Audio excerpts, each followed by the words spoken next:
vida inteligente na terra?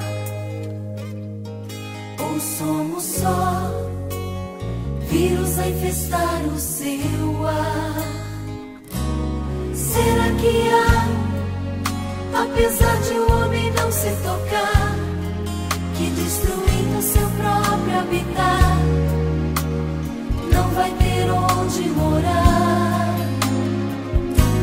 Será que há, com tantas coisas estranhas no ar, onde o mal até parece reinar, será que existe um lugar de olho no mundo, além da beleza?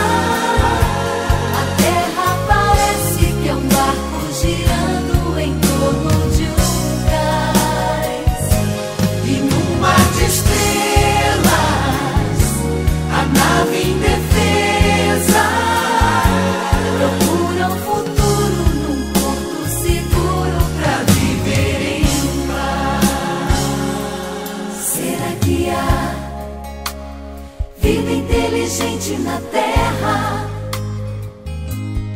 Ou somos só vírus a infestar o seu ar? Será que há, apesar de o homem não se tocar, que destruindo seu próprio habitat, não vai ter onde morar? Será que há, com tantas coisas estranhas no ar, onde o mal até parece reinar, será que existe um lugar de olho no mundo, além da beleza? A terra parece que é um barco girando em torno de um cais, e num mar de estrelas a nave indefesa procura um futuro num porto seguro pra viver em paz.